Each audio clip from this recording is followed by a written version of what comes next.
আসসালামু আলাইকুম রহমতুল্লাহ। প্রিয় দর্শক, আপনারা স্ক্রিনে দেখতে পাচ্ছেন ভোর রাত্রে এয়ারপোর্টের এলাকায় যে মিছিল হয়েছিল ছাত্রলীগ আওয়ামী লীগের, সেই মিছিলের নেতৃত্বদানকারী ঢাকা মহানগর উত্তরের শ্রমিক লীগের ভারপ্রাপ্ত সভাপতি আসলাম হাওলাদার মিন্টুকে আটক করে থানায় দিয়েছে ছাত্রদলের নেতাকর্মীরা।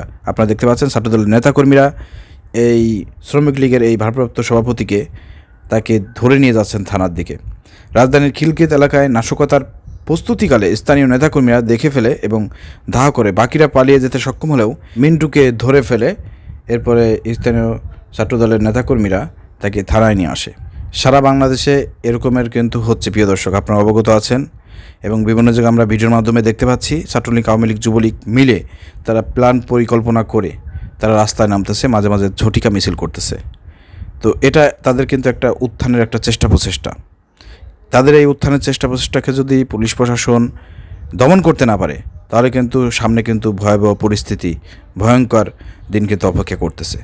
আর বাংলাদেশে যেহেতু জামাত বিএনপির মধ্যে একটা দ্বিধাদ্বন্দ্ব, একটা মানে কি বলবো, সংঘর্ষ বলেন, একটা দূরত্ব বলেন, এটা সৃষ্টি হওয়ার কারণে কিন্তু এই সুযোগটা এই আওয়ামী লীগের ফ্যাসিবাদের যেসব লোকজন আছে তারা কিন্তু ব্যবহার করতেছে। আর আপনারা জানেন যে পুলিশ প্রশাসনের মধ্যে বিগত 15 বছর ধরে ফ্যাসিবাদ সরকার, আওয়ামী লীগ সরকার যে তাদের নিজস্ব লোকজন ঢুকিয়ে পুলিশ প্রশাসন পরিচালনা করেছেন, সেই পুলিশ প্রশাসন যারা জুলাই আগস্টে আমাদের ছাত্র জনতার উপরে গুলি চালিয়েছে, তাদের কিন্তু কোনো পরিবর্তন হয় নাই। তারা কিন্তু এখন বহাল তবিয়াতে চাকরি করে যাচ্ছে।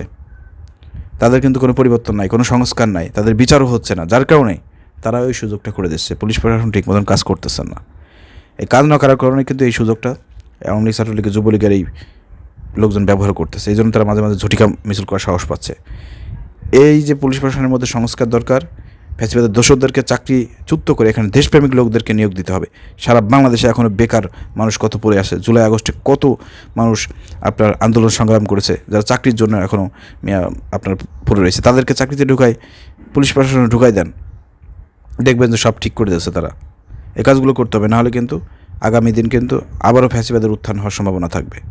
এ বিষয়ে সরকারকে খুবই গুরুত্বপূর্ণ দায়িত্ব পালন করতে হবে। আর সারা বাংলাদেশে বিএনপি, জামাত সহ ছাত্রদল, ছাত্রশিবির সবাইকে ঐক্যবদ্ধ হয়ে থাকতে হবে এই ফ্যাসিবাদের বিরুদ্ধে। মতপার্থক্য, বিভিন্ন রকমের সমস্যা থাকবে, ঠিক আছে, কিন্তু ফ্যাসিবাদের বিরুদ্ধে, ফ্যাসিবাদের উত্থান ঠেকাতে সবাইকে ঐক্যবদ্ধভাবে কাজ করতে হবে। ধন্যবাদ সবাইকে। আসসালামু আলাইকুম রহমতুল্লাহ।